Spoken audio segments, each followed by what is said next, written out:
हमें श्रृंगार ग्रंथ दिया है जागने के चरम लक्ष्य को प्राप्त करने के लिए।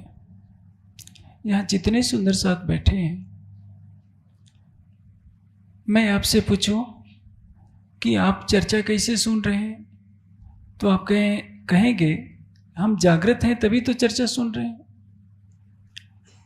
आप शरीर नहीं हैं। इस समय आपका शरीर जागृत है, मन जागृत नहीं है। जानते हैं मन जागृत कब होता है? जब मन विषयों से हट जाए तब वो मन की जागृति है। प्रकाश हिंदुस्तानी में इंद्रावती जी जब अपने जीव के द्वारा मन को फटकारती हैं तो मन कहता है कि मैं क्या करूं। जब जीव ही निधि में था तो जीव का जैसा आदेश हो रहा था मैं विवश था। अब देखिए मेरी शक्ति कितनी है, मैं आपको आपके प्रीतम से मिला देता हूं। तन की जागृति है जो हम क्रियाकलाप कर रहे हैं। जब हमारा तन सो जाता है, पूर्ण रूप से नहीं सोता, क्योंकि हृदय की धड़कन तो जब भी चल रही होती है, श्वास प्रश्वास की गति चल रही होती है, लेकिन शरीर की क्रियाएं बंद हो जाती है। जब प्रगाढ़ निद्रा होती है तो अंतःकरण कारण शरीर भी कार्य करना बंद कर देता है। सूक्ष्म शरीर थोड़ा थोड़ा कार्य रहता है ताकि यह शरीर जीवित रह सके। बुद्धि की जागृति क्या है? ज्ञान से बुद्धि जागृत होती है। बुद्धि ज्ञाने न शुद्ध्यत, ज्ञान का प्रकाश मिलता है तो बुद्धि जागृत होती है। वैराग्य कब होता है? ज्ञान तो सभी सुनते हैं। देखिए दो वैराग्य है। एक सामान्य वैराग्य होता है, उससे भी पूर्व होता है एक श्मशान वैराग्य। जब घर में किसी की मृत्यु हो जाती है तो संसार से आसक्ति हट जाती है और व्यक्ति सोचता है कि मैं आश्रम चला जाऊं। इसको कहते हैं श्मशान वैराग्य। ज्ञान नहीं होता, विवेक नहीं होता। प्रवचन सभी सुनते हैं, धर्म ग्रंथ सभी पढ़ते हैं, लेकिन विवेक किसी किसी को होता है। अब देखिए योग दर्शन में एक सूत्र में आया है शब्द विवेक ख्याति।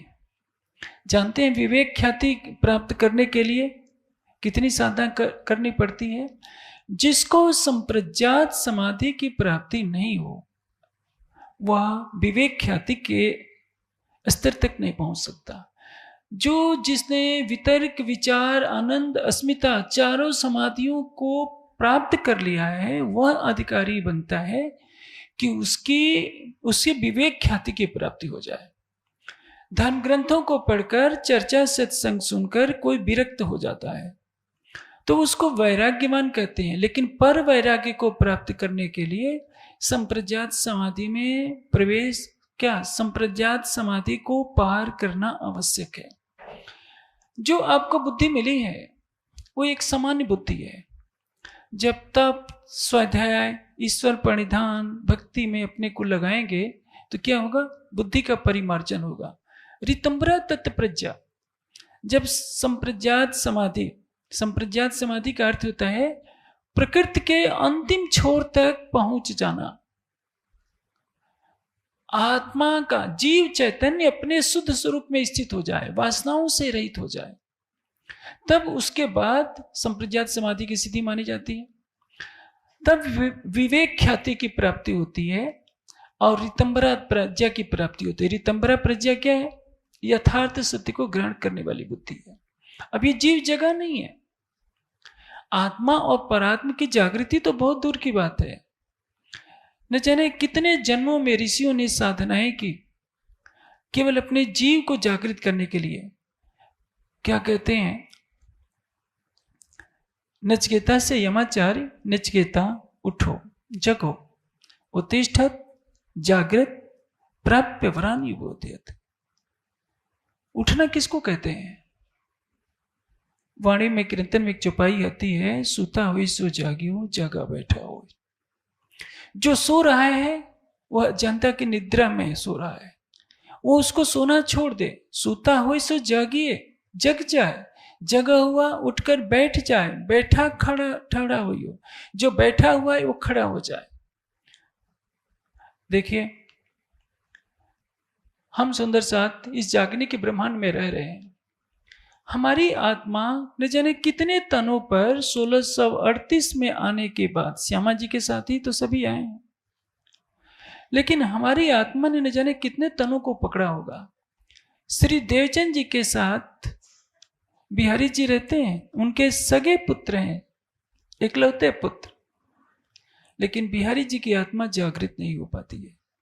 हम सुंदर साथ 1 या 6 चौपाई का तारतम्य ले लेते हैं तो सोच लेते हैं कि हमारी आत्मा जागृत होती है। आज चर्चा का विषय है कि हमें चितवनी क्यों करनी चाहिए। आप ये सागर ग्रंथ का 10वां प्रकरण है, श्री राज जी का तीसरा श्रृंगार। इसमें एक चौपाई आती है, वर्णन किया हक सूरत का, रूह देखा चाहे फेर फेर। यही अर्श दिल रूह के बैठे श्रृंगार कर। आपको मैं अभी जागने के भिन्न भिन्न चरणों के बारे में बता रहा था। शरीर की जागृति से आप थोड़े से विज्ञ हैं।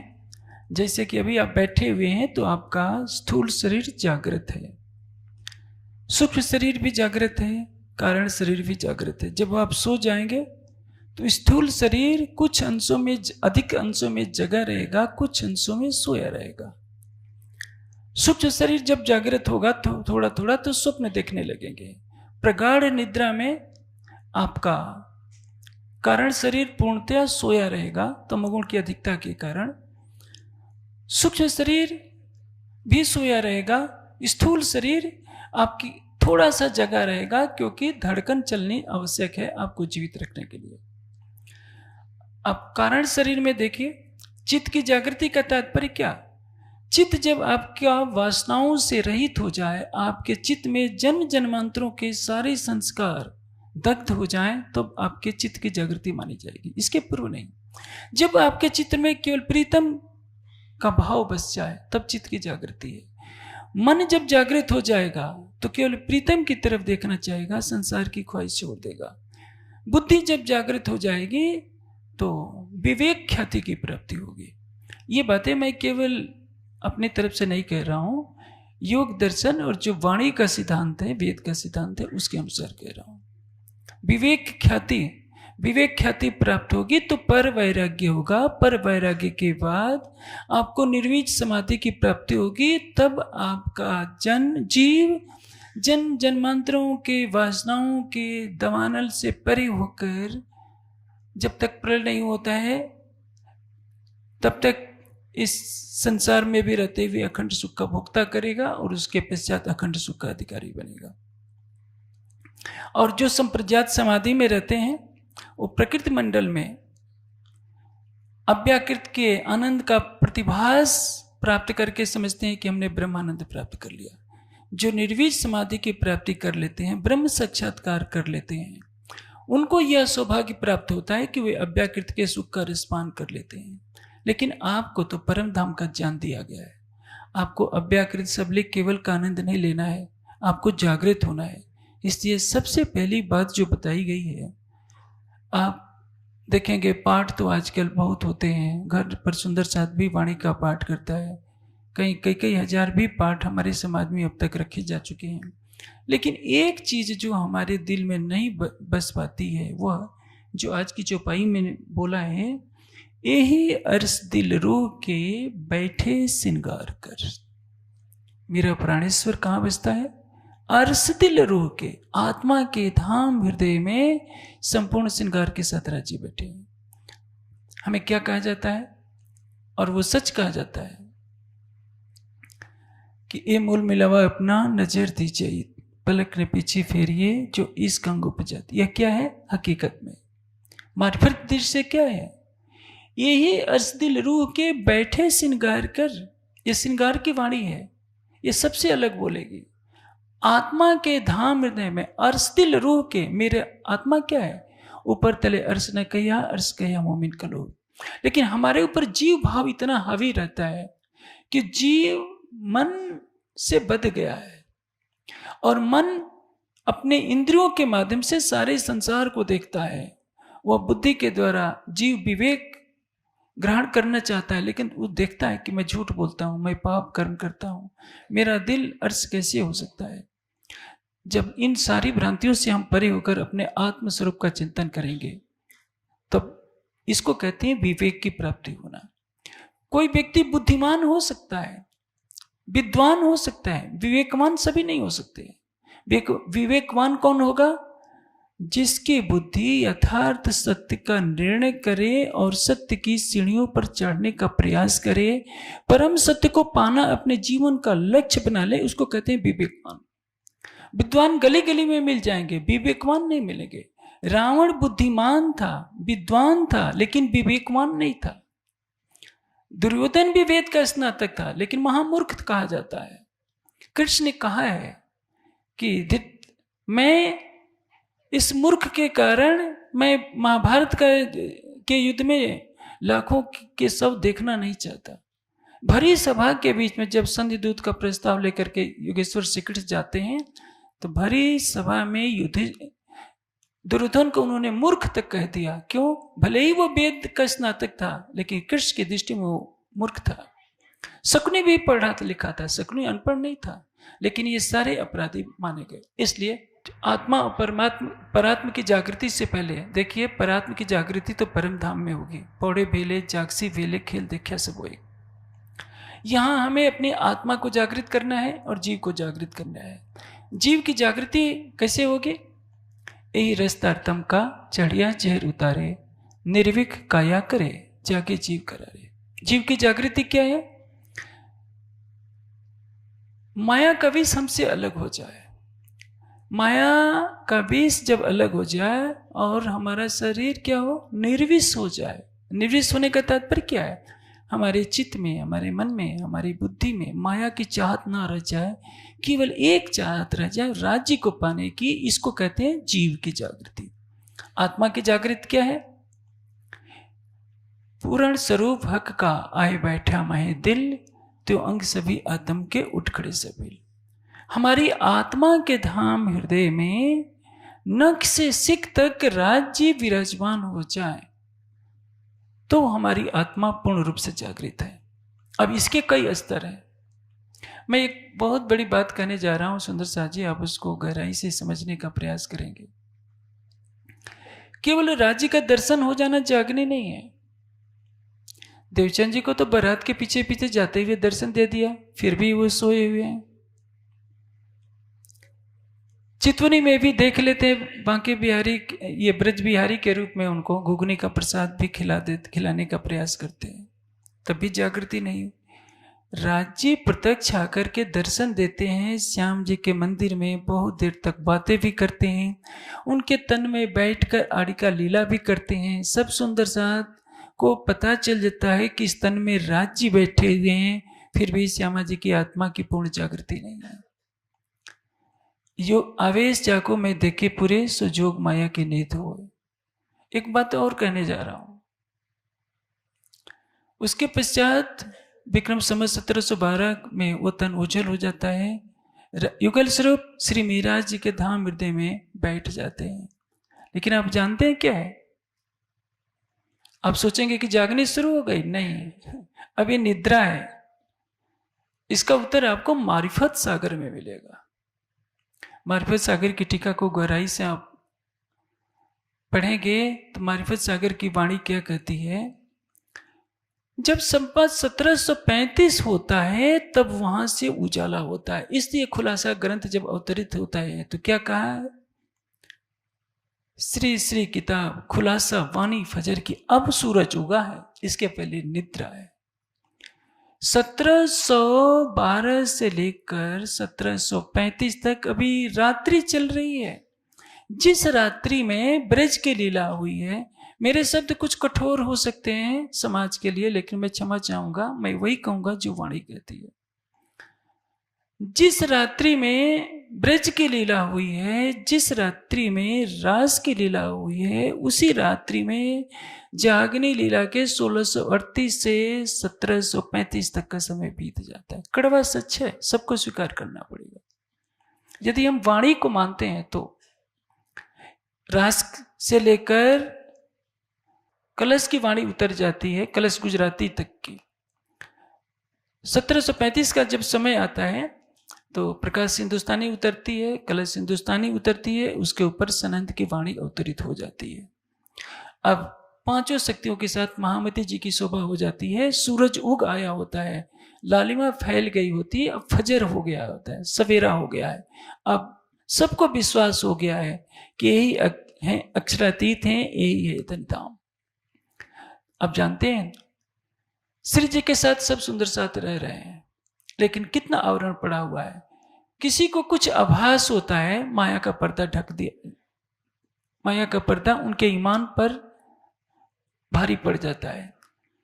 श्री जी गोवर्धन भाई को और लालदास जी को भेजते हैं कि जाकर के मुल्ला से पूछाओ कि क्या लिखा है कुरान में। जिसने कही, जिससे कही, वो भेज रहा है कि जाओ पूछो कुरान में क्या लिखा है। क्यों? क्योंकि सब पर पर्दा डालना है। पढ़िया नहीं फारसी ना कुछ अरब, सुनने न कान कुरान को और खोलत मैंने सब। देखिए एक बहुत बड़ी विचित्र लीला होती है। मैं आपको रामायण का एक दृष्टांत देता हूं, आज मुझे समय है तो मैं ये बातें खोल दूं। राम पर ऐसा नगास्त्र छोड़ा है मेघनाथ ने, राम लक्ष्मण दोनों मूर्छित होकर पड़े हैं और उसके प्रभाव से उनके सारे अंग जकड़ गए हैं, बेसुध हैं। उस अस्त्र को काटने की शक्ति केवल गरुड़ में है। गरुड़ जी आते हैं, उस अस्त्र के प्रभाव को समाप्त कर देते हैं, लेकिन उनके मन में संशय आ जाता है कि यदि मेरे आराध्य विष्णु भगवान के ये अवतार हैं तो मुझे इनकी प्राण रक्षा करनी पड़ रही। उनके ऊपर एक भ्रम पैदा होता है। वैसे ही सुंदर साथ में भी भ्रम पैदा होता है।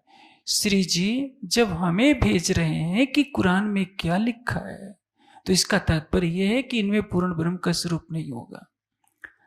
अभी ये भ्रम चल रहा है उदयपुर तक। जब तक श्री जी पन्ना में नहीं पहुंचेंगे, खिलवत परिक्रमा सागर श्रृंगार की वाणी नहीं उतरेगी, तब तक किसी के ऊपर से भ्रम पूरा नहीं जाएगा, चाहे लालदास जी क्यों ना हो। लालदास जी के अंदर अटूट ईमान है, लेकिन अभी निद्रा चल रही है। ब्रज में क्या था? अक्षर की आत्मा है, राज्य का आवेश है, लीला चल रही है। पूरी नीत को जो सुपन कालमाया नाम धरे अतिन, जब पूर्ण पहचाना नहीं है तो क्या कहा जाएगा? पूरी निद्रा है। रास में चले गए हैं।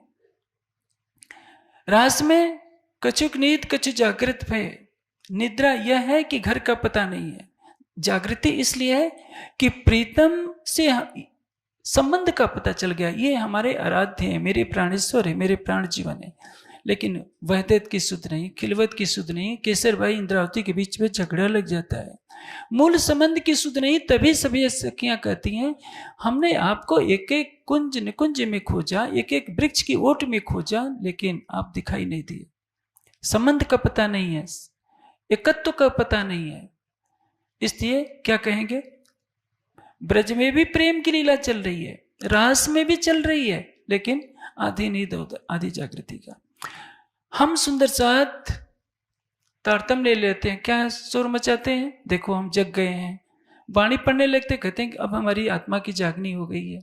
देखिए जैसे व्यष्टि रूप में देवचंद जी के साथ लीला होती है, समष्टि रूप में आपके साथ लीला हो रही है। जो देवचंद जी को राज्य दर्शन देकर अपनी पहचान देते हैं, उनके धाम हृदय में बैठ जाते हैं। हमारे लिए वैसा पहला दिन होता है जब तारतम की 1 या 6 चौपाइयों को हम सुनते हैं, वाणी पढ़ने लगते हैं।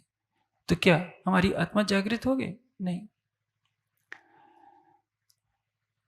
जो कीर्तन में कहा है, जो सो रहा है वो जग जाए, जगा हुआ उठकर बैठ जाए, बैठा हुआ खड़ा हो जाए, और जो खड़ा हो जाए वो मेरी तरफ आने के लिए दौड़ लगाए। इसलिए खुलासा में एक चौपाई आते, यारो बुलावे मोहम्मद, करो सिजदा हजूर अरस्तन। प्रीतम अक्षरातीत आपको बुला रहे हैं महामती जी के धाम हृदय में विराजमान होकर, करो सिजदा हजूर अरस्तन। इनको प्रत्यक्ष अक्षरातीत का स्वरूप मानकर उनके हृदय में विराजमान अपने आराध्य युगल स्वरूप को सिजदा करो, प्रणाम करो। लेकिन आप जागने के ब्रह्मांड में देख रहे हैं कैसी लीला हो रही है। जिसके हृदय में बैठकर उन्होंने परम धाम की ये वाणी दी है सबको जगाने के लिए, उनको तो संत कहा जा रहा है। बहुत होता है तो राष्ट्रीय संत कह देते हैं, अंतर्राष्ट्रीय संत हम उनको नहीं कहते। अंतर्राष्ट्रीय संत की शोभा तो हम स्वयं ले लेते हैं। उस समय तो अंग्रेजी का प्रचलन नहीं था, तो ये भी कह देते हैं कि प्राणनाथ जी को अंग्रेजी नहीं आती, हमारे महाराज जी तो अंग्रेजी बहुत अच्छी बोल लेते हैं। आप यह सोचिए, सपने के ब्रह्मांड की झूठी भाषाएं बोलकर प्राणनाथ जी को छोटा करने का प्रयास किया जाता है। मैं चितवनी के ऊपर चलूंगा। देखिए जागने का अर्थ क्या है। आपकी आंखों पर पट्टी बांध दिया जाए तो आप मुझे नहीं देख पाएंगे, आप यहां रहेंगे। जागने में का तात्पर्य है कि सब कुछ जग जाए। आत्म की जागृति मैंने बता दी, मैंने तन से लेकर मन चित्त बुद्धि अहंकार तक की जागनी। अहमेव जाग्या धाम का, इसकी चर्चा इसी विषय पर हुई है संभवतः 100 दिनों की यात्रा में। अहम का जागृत होने का तात्पर्य परम धाम का अहं जागृत हो जाना। अहंकार जिस दिन जागृत हो जाएगा, हमें स्वत्व का अहंकार, मैं कौन हूं, यह हमें बोध नहीं होता है। परम धाम का अहंकार जागृत होना तो दूर की बात है, हम तो अपने जीव के अहं को भी जागृत नहीं कर पा रहे हैं। जिस दिन जीव का अहं जागृत हो जाएगा, वो क्या कहेगा, शुद्धो अस्मि बुद्धो अस्मि निरंजनो अस्मि संसार माया परिवर्जितो अस्मि। ये अवयव जो दिख रहे हैं, ये तो अस्थि मांस के पिंड के अवयव हैं, मेरे अवयव नहीं है।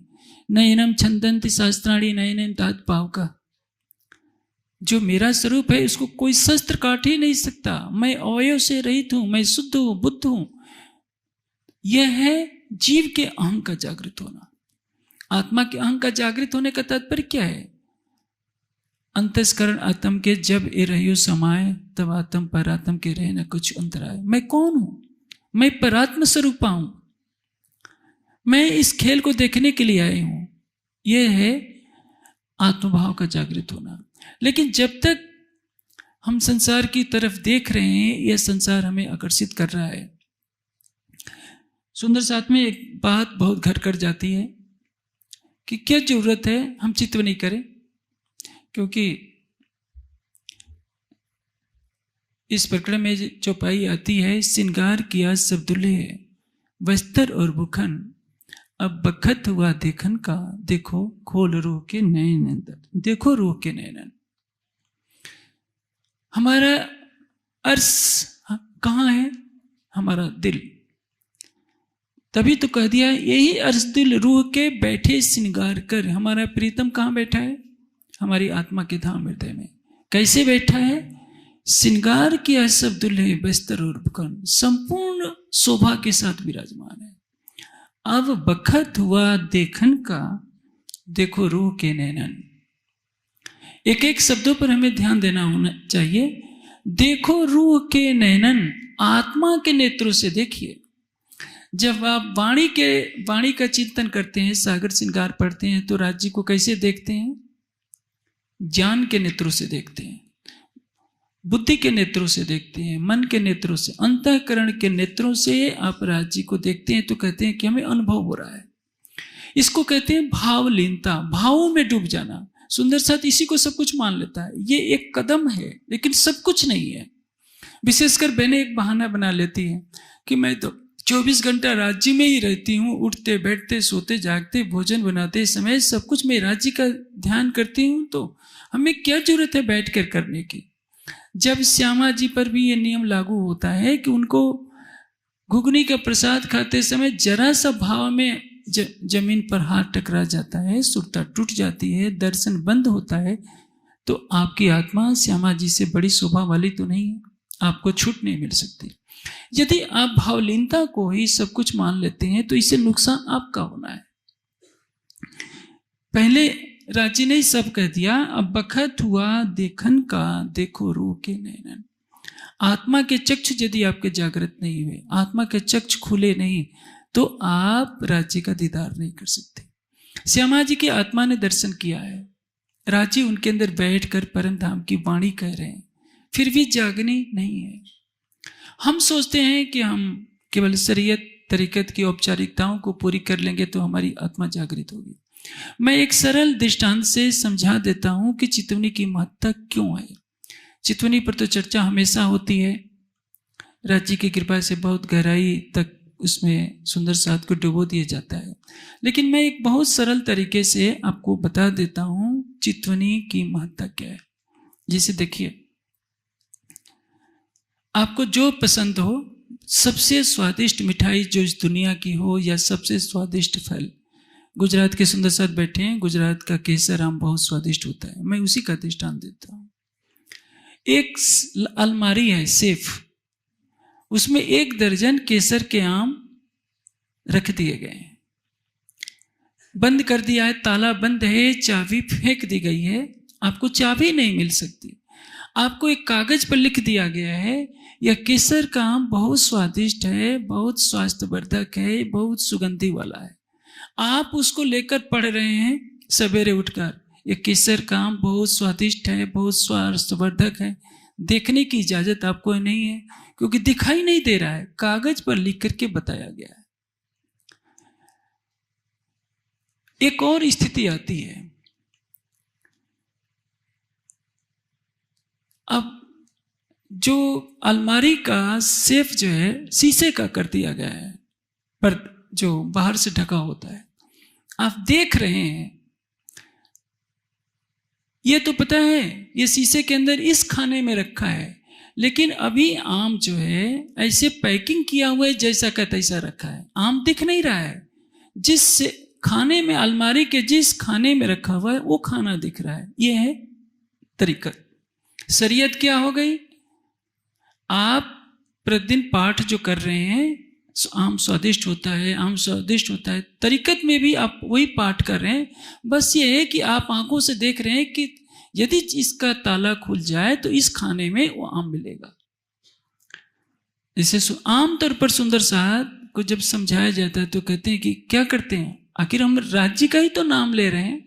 अरे भाई, जो पढ़ रहा है कि केसर आम बहुत सुंदर है, बहुत स्वादिष्ट है, बहुत स्वास्थ्यवर्धक है, वो इमली की बात नहीं कर रहा है, वो भी आम की ही बात कर रहा है, लेकिन उसको देखने का अधिकार नहीं है, खोलने का अधिकार नहीं, क्योंकि चाबी कहीं और है। तरीकत में क्या है? तरीकत में सेफ में अब जो बाहर का ढक्कन है वो शीशे लगे हैं, देख तो रहा है किस खाने में है, लेकिन खाने का अधिकार अभी नहीं मिला है। संतुष्टि बढ़ गई है कि लगता है अब मिल जाएगा। हकीकत में क्या है? ताला भी खोल दिया गया है, आपके हाथों में दे भी दिया गया है और आप खाने के लिए अपने मुंह की तरफ बढ़ा चुके हैं। हकीकत को पार करने के बाद मारिफत में क्या है? पूरा आम खाने के बाद जब आनंद मग्न हो जाते हैं, वो है मारिफत की अवस्था। चयन करना आपका काम है। आप केवल आम के बारे में व्याख्यान पढ़ना चाहते हैं या शीशे के शेप में देख करके खुश होना चाहते हैं या प्रत्यक्ष खाना चाहते हैं? ये है शरीयत, तरीकत, हकीकत और मारिफत। एक बहुत महत्वपूर्ण चौपाई है, इश्क बंदगी अल्लाह की होत है हजूर, फर्ज बंदगी ना सूती बीच, फर्ज बंदगी ना सूती बीच लिखी हक से दूर। इश्क बंदगी प्रेममयी अनन्य प्रेम लक्षणा भक्ति, जिसमें केवल प्रेम ही प्रेम हो। प्रेम कब होगा? जब पिंड और ब्रह्मांड से परे हो जाएंगे, तब प्रेम की उत्पत्ति होती है। जब उस प्रेम के भाव में, परात्म के भावों में आत्मा अपना श्रृंगार सजकर अपनी आत्मा के धाम हृदय में अपने प्राणेश्वर को देखती है, तब वहां से प्रेम शुरू होता है और उसी में राज्य का दीदार होता है। आप कितने भी परिक्रमा कर लीजिए, कितनी भी पाठ कर लीजिए, पूजा भी कर लीजिए, मैं किसी की भावनाओं को हाथ नहीं कर रहा हूं, जिसको जो करना वो करे, मुझे क्या पड़ी है। लेकिन ये सच है, स्वयं लालदास जी की लेखनी कहती है कि 11 जोलो रही तोलो बहुत जा धरे, फिर ठंडे पड़ते गए लाल कहे अंग डरे। 11 जोलो रही 1735 में 11वीं सदी पूरी हो जाती है 1745 में, लेकिन लीला चलती है 1751 तक। कथन क्या है? जब तक श्री जी के तन से बाह्य रूप में लीला चल रही है, उसी का भाव है 11वीं सदी। सब सुंदर साथ किसी में जुड़ा हुआ है, चर्चा चितवनी के सिवा कुछ नहीं होता। 11 जोलो रहे तोलो बहुत चाह धरे, फेर ठंडे पड़ते गए लाल कहे अंग ठरे। लाल दास जी की आंखें देख रही हैं कि जब तक श्री जी के तन से चर्चा हो रही थी, सुंदर साथ दोनों समय चितवनी करता था। प्रातः काल 6 बजे की दिनचर्या ही चितवनी से प्रारंभ होती है और रात्रि को भी, शाम को भी 4:30 बजे चितवनी करवाई ही जाती है। लेकिन लालदास जी देखते हैं कि अब श्री जी की लीला का अंतर्धान हो चुका है, तो सुंदर साहब दिन पर दिन ठंडा पड़ता जा रहा है। चितवनी में किसी के लिए जोश नहीं रह गया। लाल कहे अंग ठरे, जिस समय ये पंक्ति लिखी जा रही थी, अंग ठरना किसको कहते हैं?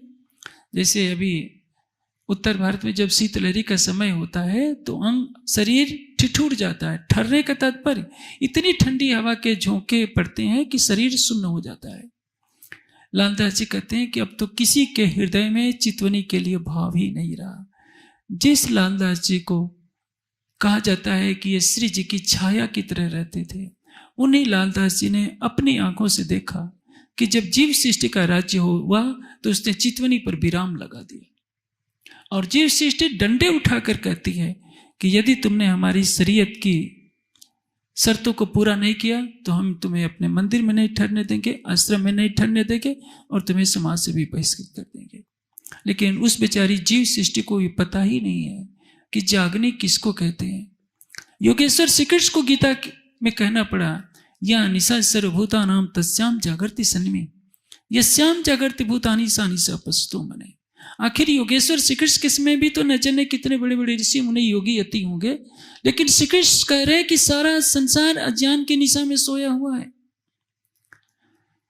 हम सुंदर साथ की 40 लाख की संख्या है, लेकिन क्या हम कह सकते हैं कि 40 लाख में 40 भी पूर्ण रूप से जागृत हैं?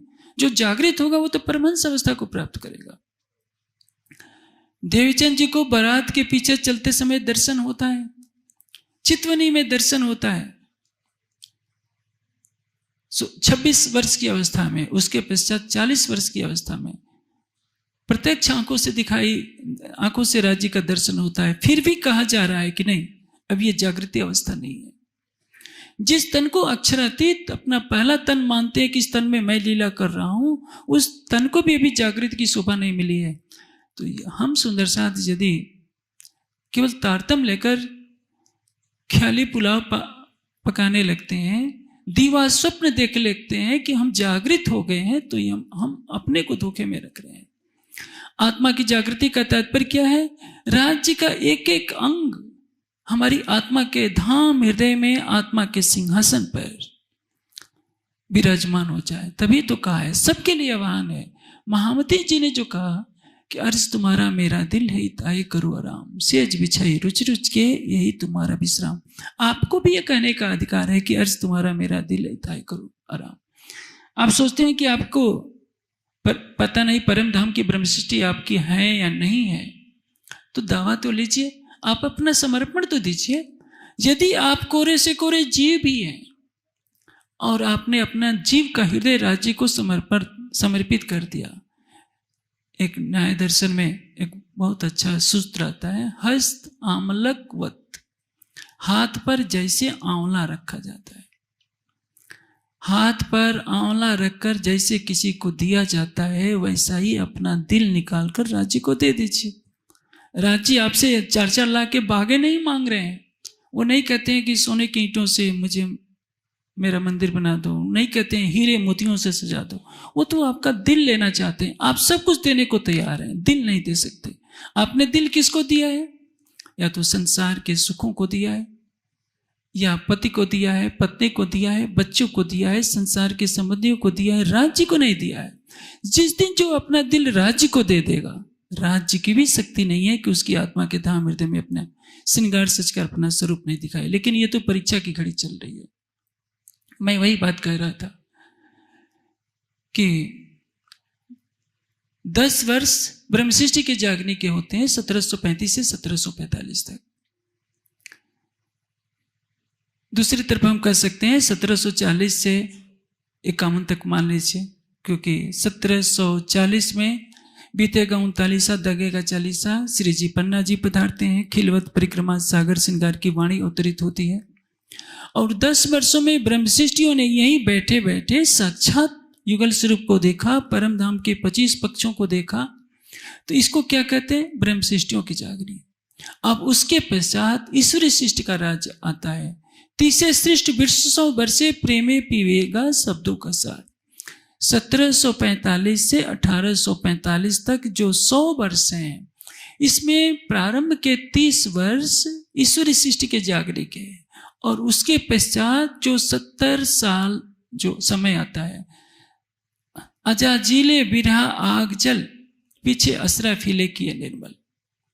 जो जीव सृष्टि हो गई, बड़े बड़े पदों पर विराजमान हो गई, उसने वाणी का चिंतन भी रुकवा दिया। देखिए, ब्रह्म सृष्टि किसको लेकर चलेगी? इश्क और ईमान को लेकर। ईमान कहाँ से आएगा? इल्म से आएगा। आप 10 वर्ष की लीला में देखेंगे क्या होता रहा है। प्रातः चर्चा, प्रातः 9 बजे से 12 बजे तक चर्चा होती है, रात्रि को भी 9 से 12 बजे तक चर्चा होती है। 6 घंटा चर्चा होती है, 2 बार चितवनी कराई जाती है। सुंदर साथ वाणी, चर्चा, चितवनी के सिवा कुछ नहीं जानता। जब ईश्वरी शिष्ट का राज्य होता है तो चितवनी बंद, थोड़ी नाम मात्र को आंखें मूंद लेते हैं। चर्चनी का प्रगा, क्योंकि ज्ञान प्रबल हो गया, प्रेम हट जाता है, बंदगी शुरू हो जाती है, भक्ति शुरू हो जाती है, और ज्ञान की महत्ता बढ़ जाती है। जीव सृष्टि का राज्य जब होता है तो केवल शरीयत, जो ज्ञान था ईश्वरी सृष्टि का, वो भी हट जाता है। न इश्क है, न ईमान है, न इल्म है, केवल आज की भाषा में कहें तो दबंगई रह जाती है।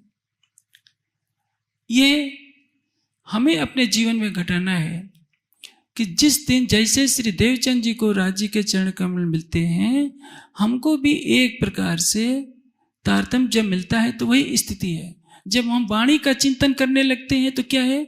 जग गए, सूता हो सो जागियो, जागा बैठा हुआ। जब वाणी का चिंतन करने लगते हैं तो खड़े हो जाएं। किसके लिए? अब प्रीतम को पाना ही है। एक चीज याद में रख लीजिए, एक मंत्र याद कर लीजिए, क्यों रहे दीदार बिन प्राण। शरीर के छूटने से पहले राज्य को अवश्य पाना है। और राज्य कहाँ बैठे हैं? देखिए, एक चीज समझ लीजिए, आप सोने की ईंटों से कहीं भी मंदिर बना लीजिए, लेकिन उसकी महत्ता गुम्मट जी के बराबर नहीं हो सकती। गुम्मट जी भले ही पत्थरों से बना है तो क्या, उसके अंदर महामती जी साक्षात विराजमान है। महामती जी के धाम हृदय में कौन बैठा है? युगल स्वरूप। आपकी आत्मा में भी युगल स्वरूप बैठे हैं, लेकिन महामती जी को शोभा दे रखी है कि नाम श्रृंगार शोभा सारी भेंट तुम्हारे लियो। परम धाम में जो इंद्रावती की आत्मा है, आपकी आत्मा भी उनके बराबर है, लेकिन इस माया के खेल में यह शोभा केवल महामती जी को है।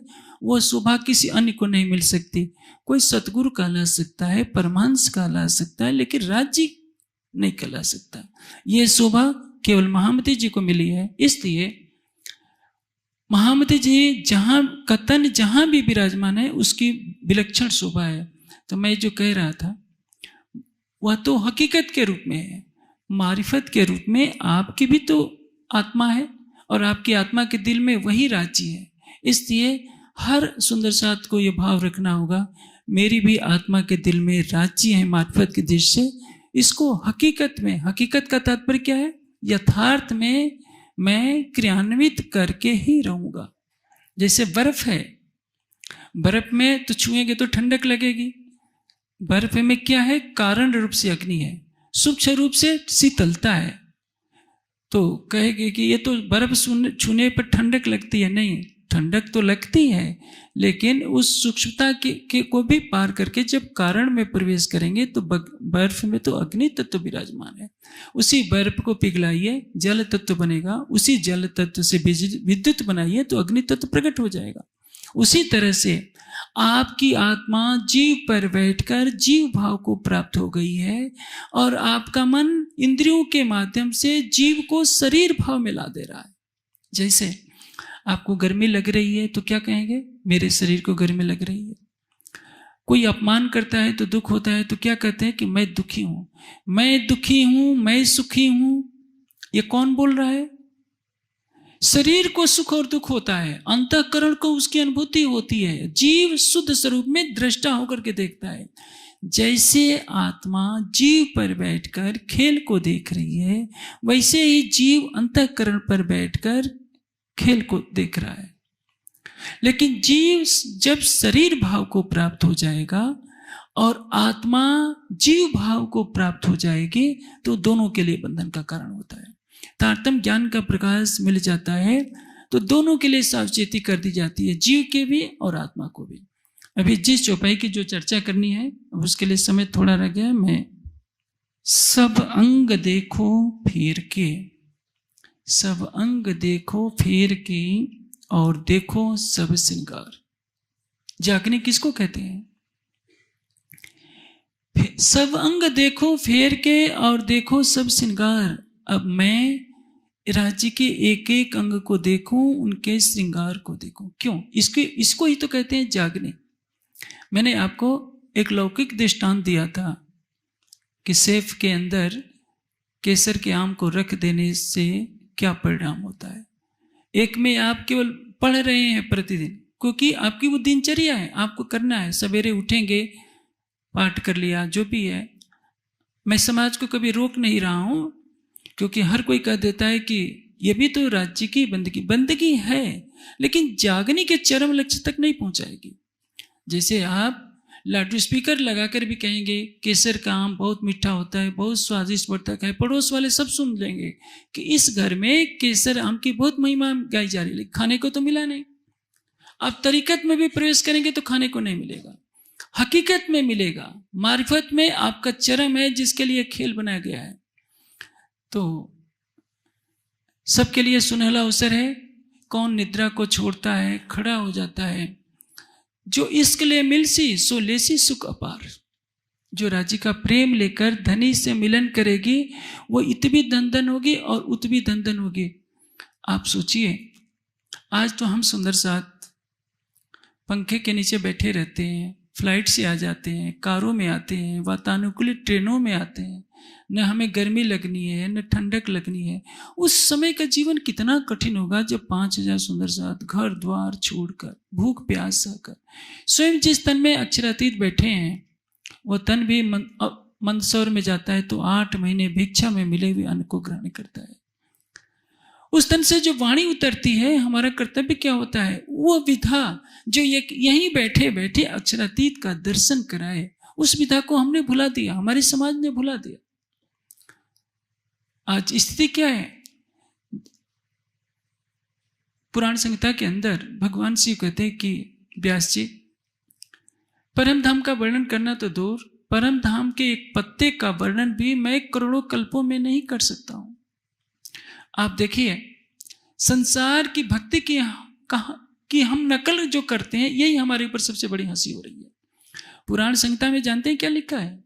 7 करोड़ गायत्री मंत्र के जप से जितना पुण्य होता है, उतना पुण्य एक जीव को किसी ब्रह्मात्मा से सत्संग बात करने पर मिल सकता है। संपूर्ण तीर्थों में स्नान करने से जो पुण्य मिलता है, वह पुण्य केवल एक ब्रह्मशिष्टि के ब्रह्मात्मा के दर्शन मात्र से मिल जाए। लेकिन जब आपकी इतनी शोभा पुराण संहिता गा रही है और आप उन्हीं जीवों के सारे आचरण को की नकल उतार रहे हैं, तो आपके लिए दंड भी बहुत होगा, यह भी याद रखिए।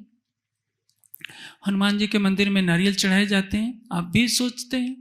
अभी मैहर की भवानी है, वहाँ लोग क्या जाते हैं मुझे तो नहीं मालूम, लेकिन सुना है वहाँ खून की नली भी बहती है।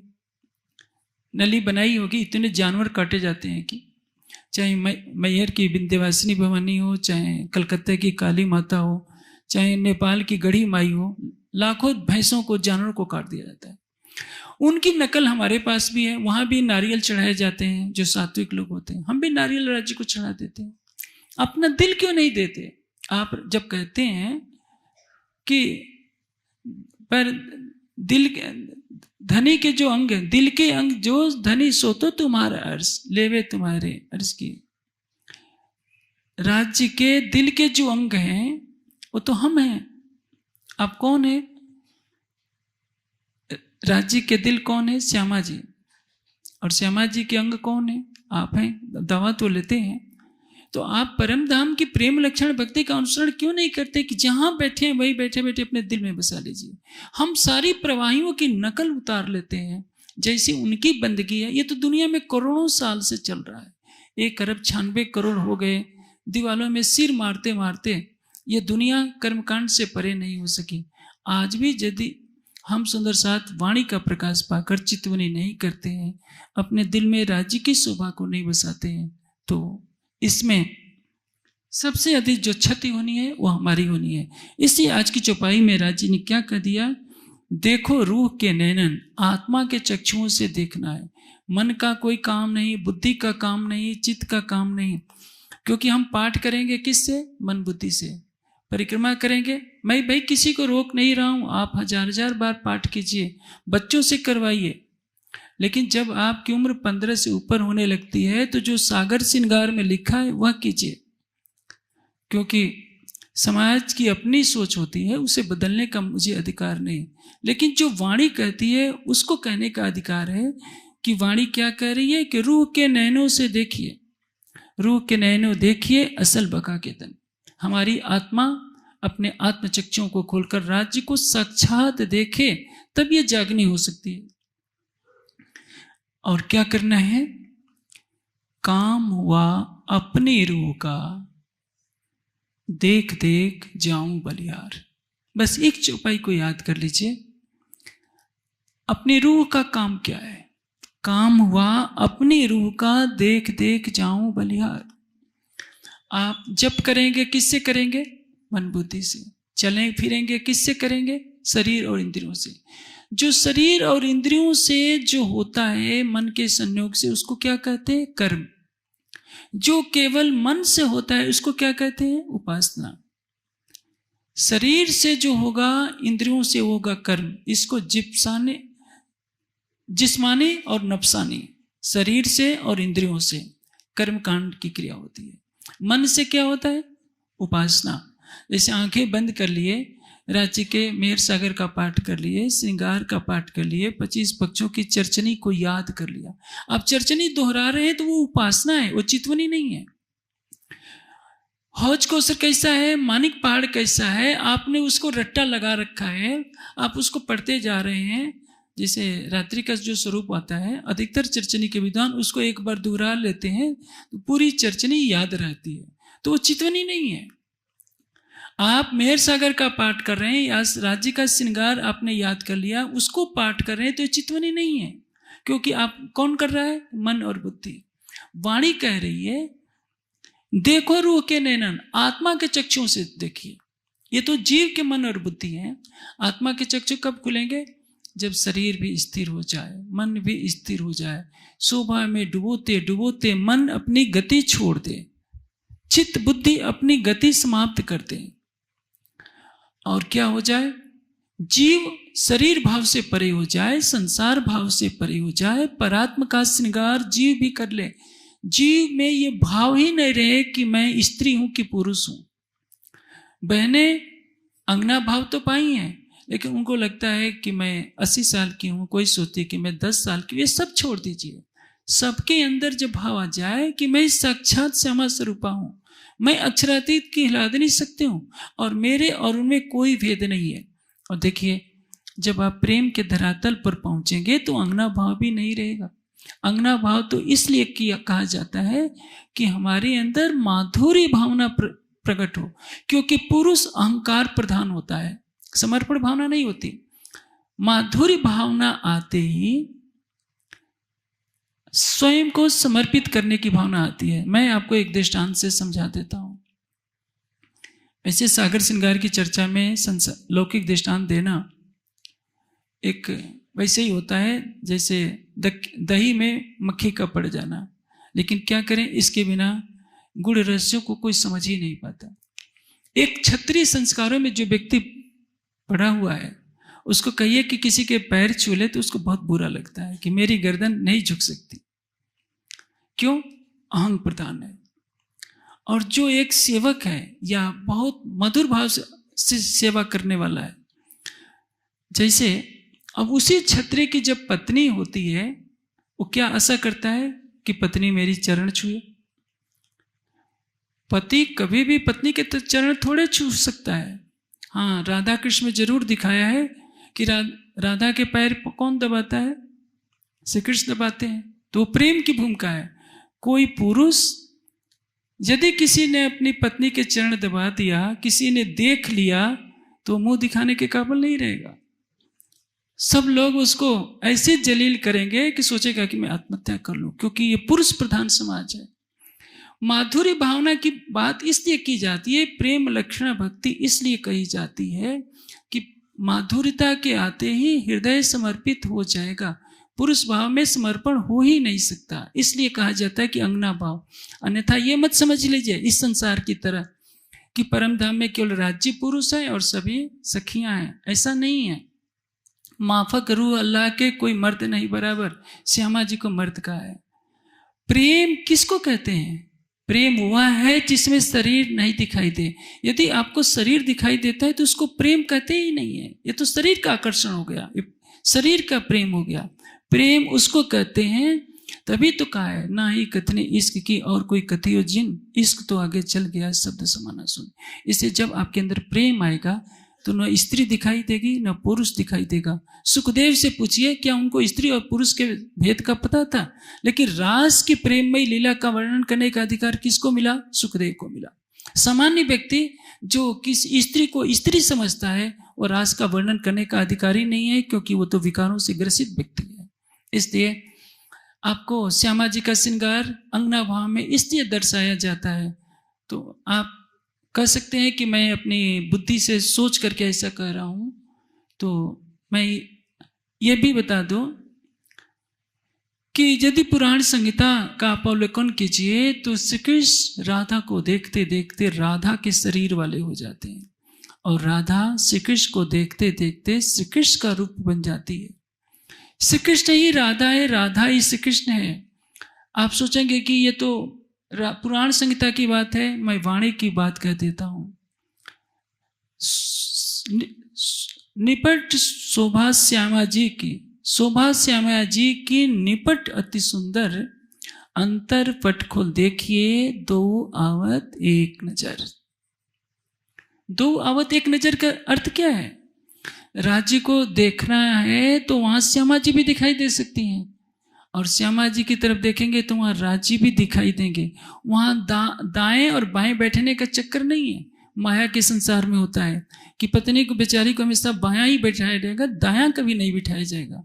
लेकिन राज्य के अंदर कौन है? श्यामा जी। और श्यामा जी के अंदर क्या है? राज्य। मासूक तुम्हारी अंगना, तुम अंगना के मासूक। ये हुक्म वाणी क्या कह रही है? मासूक तुम्हारी अंगना, तुम अंगना के मासूक। ये हुक्म इलम दिल की आरू अचूक क्यों न हो टुकड़ू। जो आशिक है वही मासूक है, जो मासूक है वो आशिक है। आप जीव भाव से राज्य को देखते हैं, इसलिए जब मंदिर में जाते हैं तो कान पकड़ते हैं। सब मुझे भी करना पड़ता है, क्योंकि मैं भी न करूं तो मंदिरों में मेरा प्रवेश ही वर्जित हो जाए। लेकिन इस दुनिया में आने पर सब नाटक मुझे भी करने पड़ते हैं। लेकिन जब आप सागर श्रृंगार की गहराइयों में डूबेंगे तो लगेगा कि राज्य ने हमें जो प्रेम का मार्ग बताया है उस प्रेम मार्ग पर चलने की जरूरत है। और इस चौपाई का जो चौथा चरण है वो क्या कह रहा है? काम हुआ अपनी रूह का, देख देख जाऊं बलिहार। उस शोभा को देखिए, नख से सिक तक मेरे राज्य के होठ कैसे हैं, गाल कैसे हैं, कान कैसे हैं, हृदय कमल कैसा है। जिस जिस अंग को बसाएंगे वह अंग आपको अपने हृदय में दिखता जाएगा, और आपको भी लगेगा कि मेरा भी वैसा ही है। राज्य का मुखारबिंद दिखेगा तो आपको लगेगा कि मेरी आत्मा का भी मुखारबिंद ऐसा है। राज्य के चरणों को देखेंगे तो आपको भी लगेगा कि मेरे भी वैसे चरण है। यह अद्वैत का संबंध है। इसलिए राज्य के जिस जिस अंग की शोभा आपको झलक आती जाएगी, आपकी आत्मा परात्म के भाव में है तो आपको परात्म का भी अंग दिखता जाएगा, और आपकी आत्मा का वह अंग खड़ा होता जाएगा। इसको कहते हैं पूर्ण स्वरूप हक का, आए बैठा मैं दिन त्यो अंग सभी आत्म के उठ खड़े सब मिल। इसको कहते हैं आत्मा की जागने। अब आपके ऊपर है कि केसर की महिमा गाना है, या शीशे के पर्दे में उसको देखना है, या खाना है, या खाने के बाद आनंद में डूबकर मग्न होना है। निर्णय करना आपका काम है, समाज का काम नहीं। मैंने तो वह कह दिया जो वाणी कहती है। हाँ, मेरी बातें समाज के कुछ सुंदर साथ को कड़वी भी लग सकती है, सामाजिक मान्यताओं के विपरीत ये मेरा कथन हो सकता है, किंतु वाणी के विपरीत मैं एक अक्षर भी नहीं बोलूंगा। जागने के लिए आवश्यक है कि सुंदर साथ वाणी के कथन को अक्षरातीत का कथन माने। कोई व्यक्ति पूर्ण नहीं होता, किसी से भी गलती हो सकती है, लेकिन वाणी का कथन राजी का कथन है। जिस दिन सुंदर साथ वाणी का चिंतन करेगा, वो जागने के महत्व को समझेगा कि चितवनी हमारा अखंड धन है और इसको पाने का अधिकार हमारा है। मैं आशा करूंगा कि YouTube के माध्यम से ये बात जहाँ भी जा रही हो, सुंदर साथ इसको अंगीकार करेंगे। और बहुत अच्छा लगता है जब सुंदर साथ घुमट जी में जाते हैं, बैठ करके ध्यान करते हैं। राज्य करे वह दिन भी आए जब सारे सुंदर साथ बैठ करके जहाँ भी हो, पूरे देश में, संसार में, कहीं भी हो, बैठे हों, अपनी आत्मा के धाम हृदय में अपने प्राणेश्वर को देखें और वाणी के इस कथन को पूरा करें। देख देख जाऊं बलिहार। अपना हृदय अपने प्राणेश्वर को दे दीजिए। वह तो पहले दे चुका है और कह रहा है कि मैंने तो दे दिया है। आप सोचेंगे कहाँ ये बात लिखी है? मासूके मोहे मिलके करी सो दिल दे गुज, कहे तू दे पड़ उत्तर मैं पूछूं तो तू। रांची ने अपना दिल श्यामा जी को दिया है, आपको भी दे दिया है। कहते हैं कि एक बार तो मुझे पुकार लो, मैं 10 बार तुम्हारे आगे जीजी करने के लिए तैयार हूं। लेकिन हम तो पुकारते ही नहीं, हम तो शरीयत की माला जपते हैं और उस माला को थोपने का प्रयास करते हैं कि सबको डंडे से कि ये नहीं थोपोगे तो गेट आउट।